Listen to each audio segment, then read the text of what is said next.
नमस्कार साथियों, आज हम सुनाने जा रहे हैं एक ऐसी पौराणिक कथा जिसका श्रवण मात्र ही हमारे जीवन से दुख, क्लेश और अभाव को दूर कर देता है और सुख, समृद्धि और ईश्वर की अनंत कृपा को आमंत्रित करता है। यह है अनंत चतुर्दशी व्रत कथा। बहुत प्राचीन समय की बात है। एक धर्मनिष्ठ ब्राह्मण थे सुमंत। उनकी पत्नी दीक्षा अत्यंत पुण्यशील और धर्मप्राण स्त्री थी। उनकी एक सुंदर, तेजस्विनी और धर्मनिष्ठ पुत्री थी सुशीला। लेकिन भाग्य को कुछ और ही मंजूर था। कम आयु में माता दीक्षा का देहांत हो गया। सुमंत ने दूसरी शादी की कर्कशा से। नाम जैसे, स्वभाव भी वैसे ही। कर्कशा सुशीला से हर समय ईर्ष्या और क्रोध करती थी। घर का सारा काम उसी से करवाती थी, फिर भी उसे अपशब्द कहती थी। बेचारी सुशीला सब चुपचाप सह लेती थी। समय बीतता गया, सुशीला बड़ी हो गई, विवाह योग्य बनी। तभी वहां पधारे महामुनि कौंडिन्य ऋषि। उन्होंने सुशीला से विवाह का प्रस्ताव रखा। सुमंत ने हर्षपूर्वक इसे स्वीकार कर लिया, लेकिन सुशीला की सुतेली माँ कर्कशा ने विवाह में जरा सी भी दान, दहेज या भेंट देने से इनकार कर दिया। इस प्रकार बिना भेंट सम्मान के सुशीला का विवाह संपन्न हुआ। विवाह के बाद कौंडिन्य मुनि सुशीला को अपने आश्रम ले गए। रास्ते में रात हो गई। दोनों यमुना तट पर ठहर गए। सुशीला ने देखा कई महिलाएं सुंदर वस्त्र धारण कर, दीप जलाकर, मंत्रोच्चारण के साथ किसी व्रत का पूजन कर रही हैं।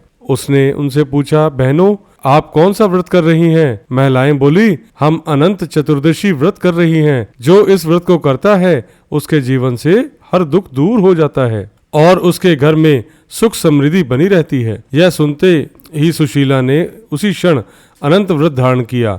रेशमी धागे में 14 गांठें लगाकर कुमकुम से रंगा और भगवान अनंत का नाम लेकर अपने हाथ में बांध लिया। इसके बाद जब वह अपने आश्रम पहुंचे तो भगवान अनंत की कृपा से उनके जीवन में सुख समृद्धि का अंबर लग गया। हर दिन धन, अन्न और ऐश्वर्य बढ़ता गया, लेकिन यह सुख उनके लिए विपत्ति का कारण भी बना।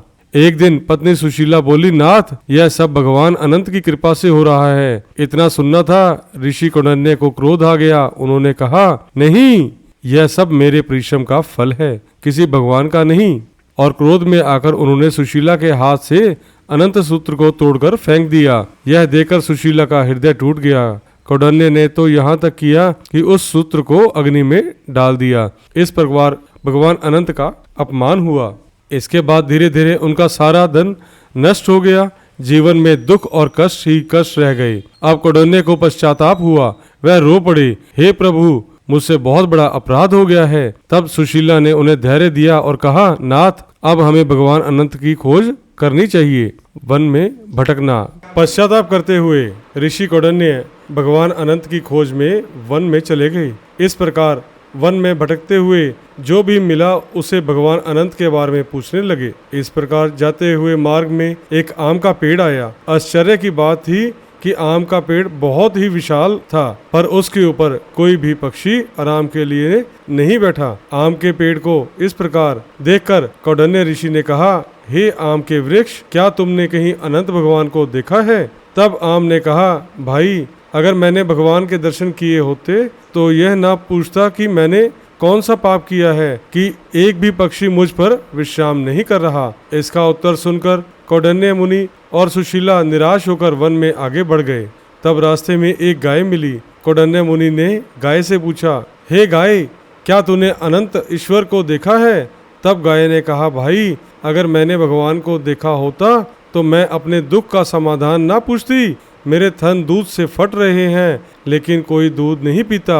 पता नहीं मैंने क्या पाप किए हैं। यह सुनकर वे दोनों फिर निराश होकर आगे बढ़े। जैसे ही वे आगे वहां से जा रहे थे, वैसे ही उन्होंने वहां पर एक बैल को देखा। ऋषि ने बैल से पूछा, बे, तूने भगवान अनंत को कहीं देखा है? तब उस बैल ने कहा, मैंने भगवान अनंत के दर्शन नहीं किए। देखो, चारों तरफ इतनी हरी घास है, पर मैं एक निवाला भी नहीं खा पा रहा हूँ। मैंने कौन सा पाप किया है? अगर तुम्हें भगवान अनंत मिले तो मेरे लिए जरूर पूछना।